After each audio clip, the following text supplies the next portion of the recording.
The Hound. In my tortured ears there sounds increasingly a nightmare whirling and flapping, and a faint, distant baying of some gigantic hound. It is not a dream. It is not, I fear, even madness, for too much has already happened to give me these merciful doubts. St. John is a mangled corpse.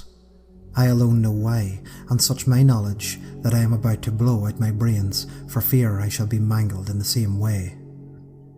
Down unlit and illimitable corridors of eldritch fancy sweeps the black, shapeless nameless that drives me to self-annihilation. May heaven forgive the folly of morbidity which has led us down such a monstrous a fate.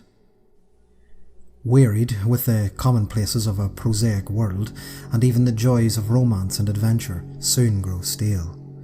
St. John and I have followed enthusiastically every aesthetic and intellectual movement which promised respite from our devastating ennui. The enigmas of the symbolists and ecstasies of the pre-Raphaelites all were ours in their time. But each new mood was drained too soon of its diverting novelty and appeal. Only the sombre philosophy of the descendants could hold us, and we found potently only the increasingly gradual and the depths of diabolism of our penetrations.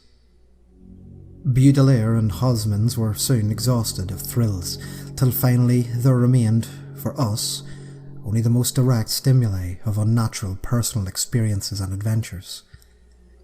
It was this frightful emotional need which led us eventually to that detestable course which even in my persistent fear I mention with shame and timidly, the hideous extremity of human outrage, an abhorred practice of grave robbing. I cannot reveal the details of our shocking expeditions or catalogue even partly the worst of the trophies adorning the nameless museum we prepared in the great stone house which we jointly dwelt, alone and servantless. Our museum was a blasphemous, unthinkable place where a satanic taste of neurotic viscera had assumed a universe of terror and decay to excite our jaded sensibilities. It was a sacred room, far, far underground, where huge winged demons carven out of basalt and onyx vomited from wide, grinning mouths, weird green and orange light, hidden in the pneumatic pipes ruffled into kaleidoscopic dances of death, the lines of the red charnel things, hand in hand woven in voluminous black hangings. Though these pipes came at will, the odours of the mouths of most carved, sometimes the scent of pale funeral lilies, sometimes the neurotic incense of the imagined eastern shrines of the kingly dead, and sometimes, how I shudder to recall it, the frightful, soul-upheaving stenches of the uncovered grave. Around the walls of the repellent chamber were cases of antique mummies, alternating with commonly lifelike bodies perfectly stuffed and cured by the taxidermist's art, and with the headstones snatched from the old churchyards of the world. Niches here and contained skulls of all shapes, and heads preserved in various stages of dissolution. There one might find the rotting bald plates of the famous noblemen, and the fresh of radiantly golden heads of new buried children. Statues and paintings there were, all of fiendish subjects, of some exalted by St. John and myself. A locked portfolio, bound in tanned human skin, held a certain unknown and unnameable drawings of which was rumoured Goya had perpetrated but dared not acknowledge. There were nauseous musical instruments, stringed, brass, and woodwind, in which St. John and I sometimes produced dissonances of exquisite morbility and cacodemoniacal ghastliness. Whilst in the multitude of the inland ebony cabinets represented the most incredible and unimaginable variant of tomb loot ever assembled by human madness and perversity. It is of this loot in particular that I must not speak. Thank God I had the courage to destroy it long before I thought of destroying myself. The predatory excursions of which we collected our unimaginable treasures were always artistically memorable events. We were no vulgar ghouls, but worked only under certain conditions of mood, landscape, environment, weather, season and moonlight. These pastimes were to us the most exquisite form of aesthetic expression, and we give the details of fastidious technical care. An inappropriate hour, a jarring lighting effect, or a clumsy manipulation of damp sod would almost totally destroy for us the ecstatic titillation which followed the exhumation of some ominous, grinning secret of the earth. Our quest for novel senses and piquant conditions were feverish and insatiate. St. John was always the leader, and he it was who led us to that way of that last of the mocking and accursed spot which brought us the hideous and inevitable doom. By what Malagan fatality were we lured to the terrible Holland churchyard? I think it was the dark rumour and legendary, the tales of the buried in 5 centuries who had himself been a ghoul in his time and had stolen a potent thing from a mighty sepulchre. I can recall the scenes of the final moments, a pale autumnal moon over the graves, casting long horrible shadows, the grotesque trees drooping in suddenly to meet the neglected graves and the crumbling slabs, the vast legions of strangely colossal bats that flew against the moon, the antique avid church pointing a huge spectral finger at the livid sky, the phosphorescent insects that danced like death fires under the yews of the distant corner, the odours of mould, vegetation and less explicable things that mingled freely with the night wind from the over the far swamps and seas, and worst of all, the faint, deep-toned baying of some gigantic hound which we could neither see nor definitely place. As we heard the suggestions of baying we shuddered, remembering the tales of the peasantry, for he whom we sought had centuries before been fond of the self-made spot of torn and mangled by the claws and teeth of some unspeakable beast. I remember how we delved into the ghoul's grave with our spades and how we thrilled at the picture of ourselves, the grave, the pale watching moon, the horrible shadows, the grotesque trees, the titanic bats, the antique church and the dancing death fires and sickening odours, the gently moaning wind, and the strange half-heard, directionless baying of whose objective existence we could scarcely be sure. Then we struck a substance harder than the damp mould, and beheld a rotten oblong box crusted with mineral deposits from the long, undisturbed ground. It was incredibly tough and thick, but so old that we finally pried it open and feasted our eyes on what had hid. Much, amazingly much, was left for the object despite the lapse of 500 years.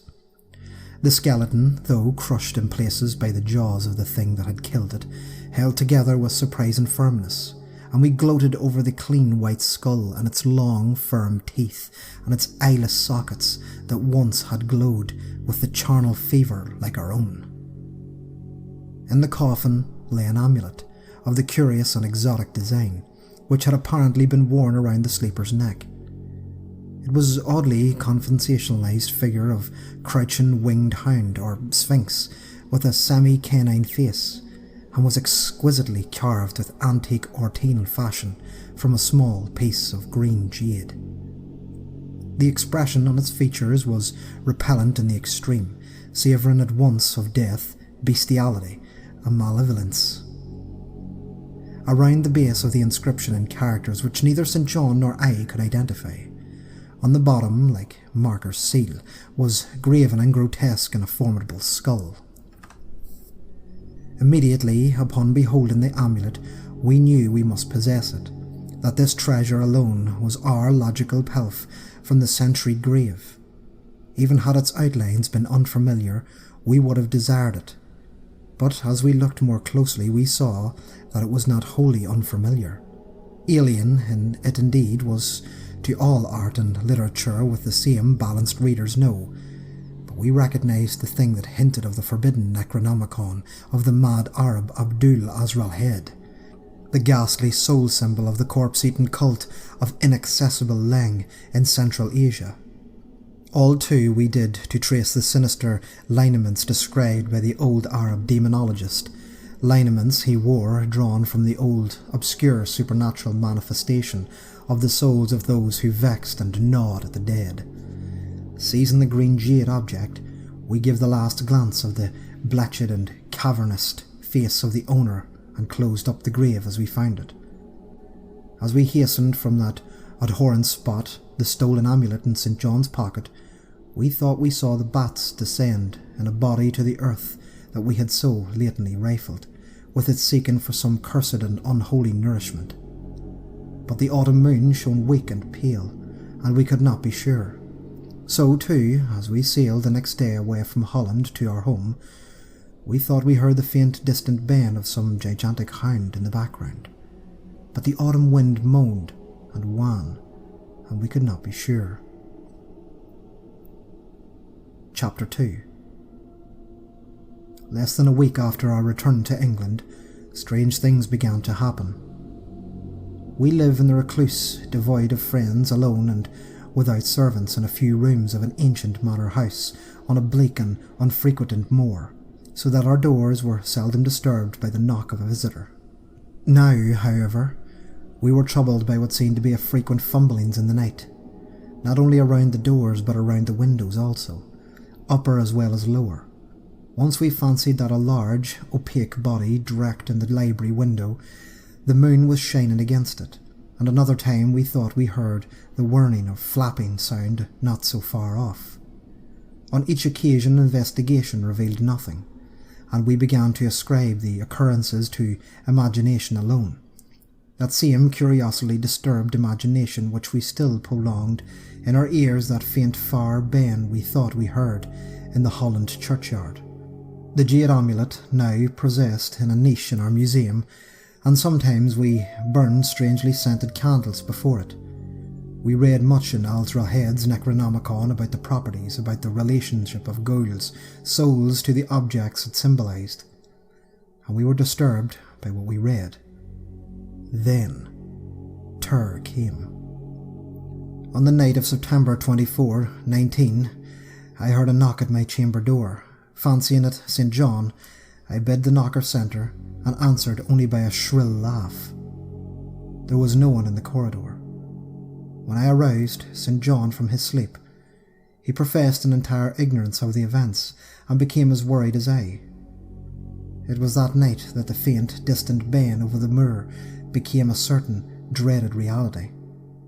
4 days later, whilst we were both in the hidden museum, there came a low, cautious scratching at the single door, which led to the secret library staircase. Our alarm was now divided, for besides our fear of the unknown, we had always entered the dread that our grisly collection might be discovered. Extinguishing all lights, we proceeded to the door and threw it suddenly open. Whereupon we felt an uncomfortable rush of air and heard, as if receding far away, a queer combination of rustling, tittering, and articulate chatter. Whether we were mad, dreaming, or in our senses, we did not try to determine. We only realized with the bleakest apprehensions that the apparently disembodied chatter was beyond a doubt in the Dutch language. After that, we lived in growing horror and fascination. Mostly we held to the theory that we were jointly going mad from our life of unnatural experiments, and sometimes it placed us in more dramatize ourselves to the victims of some creeping and appalling doom. Bizarre manifestations were now too frequent to count. Our lonely house was seemingly alive with the presence of some malignant being whose nature we could not guess, and every night that demonic baying rolled over the windswept moor, always louder and louder. On October 29th, we found in the soft earth underneath the library window a series of footprints utterly impossible to describe. They were as baffling as the hordes of the great bats which haunted the old manor house in unprecedented and increasing numbers. The horror reached the culmination of November 18th, when St. John, walking home after the dark from the distant railway station, was seized by some frightful carnivorous thing and torn to ribbons. His screams had reached the house, and I had hastened to the terrible scene, in time to hear the whir of wings and see a vague, black, cloudy thing silhouetted against the rising moon. My friend was dying when I spoke to him, and he could not answer coherently. All he could do was whisper, "The amulet, the damned thing." Then he collapsed, an inert mass of mangled flesh. I buried him next midnight in one of our neglected gardens, and mumbled over his body one of the devilish ritual that he had loved in life. As I pronounced the last demonic sentence, I heard afar on the moor the faint baying of some gigantic hound. The moon was upon, and I dared not look on it, and when I saw the dim-litten moor, a wide, nebulous shadow sweeping from the mound to mound, I shut my eyes and threw myself face down upon the ground. When I arose, trembling, I know not what had much later, I staggered into the house and made shocking obscenes before the enshrined amulet of jade green. Being now afraid to live alone in the ancient house on the moor, I departed my following day for London, taking with me the amulet after destroying by fire and burial the rest of the impious collection of the museum. But after 3 nights I heard the baying again, and before a week was over felt strange eyes upon me whenever it was dark. One evening as I strolled the Victoria embankment for some needed air, I saw a black shape obscure one of the reflections of the lamps in the water. A wind stronger than the night wind rushed by, and I knew that what had befallen St. John before will soon befall me. The next day I carefully wrapped the green jade amulet and sailed for Holland. What mercy I might gain by returning the thing to its silent, sleeping owner I knew not, but I felt that I must at least try to step conveniently logical. What the hound was, and why it pursued me, were questions still vague, but I had first heard the baying in the ancient churchyard, and every subsequent evening, including St. John's dying whisper, had served to connect the curse in which was stealing from the amulet. Accordingly I sank the nethermost abyss in despair when, at an inn in Rotterdam, I discovered that thieves had despoiled me and sold means of salvation. The baying was loud that evening, and in the morning I read of a nameless deed in the vilest quarter of the city. The rabble were of terror, for upon the evil tenement had fallen a raid of death beyond the foulest previous crime of the neighbourhood.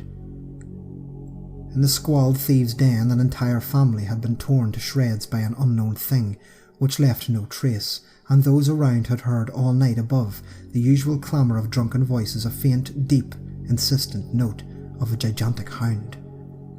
So at last I stood again in the unwholesome churchyard where the pale winter moon cast hideous shadows, and leafless trees drooped sullenly to meet the weathered frosty grass, and cracked slabs of the invited church pointed a benjeering finger upon the unfriendly sky, and the night wind howled maniacally from the overfrozen swamps and the frigid seas.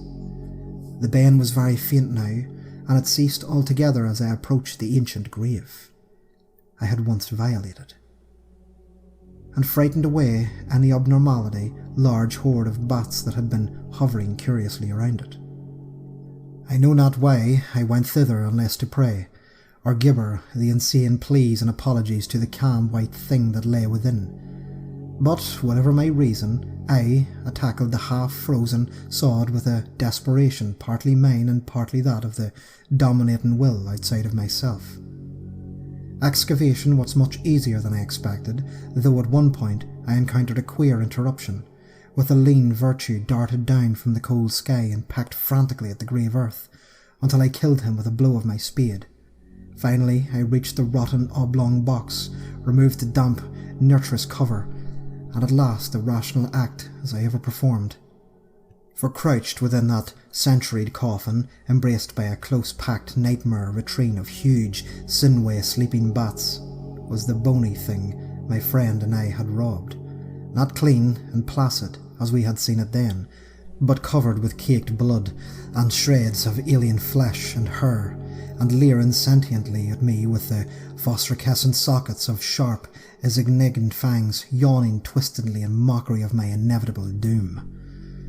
And when they gave me those grinning jaws a deep, sardonic bay as if some gigantic hound, and I saw that it held in its gory, filthy claw the lost and faithful amulet of green jade, I merely screamed and ran away idiotically, My screams soon dissolved into peals of hysterical laughter. Madness raids the starwind, claws and teeth sharpened on centuries of corpses, dripping death astride a bacchanal of bats from the night-black ruins of buried temples of Belial. Now, as the bane of that dead, fleshless monstrosity grows louder, and the stealthy whirling of the flapping of those accursed webbed wings circles closer and closer, I shall seek with my revolver the oblivion which my only refuge from the unnamed and unnameable.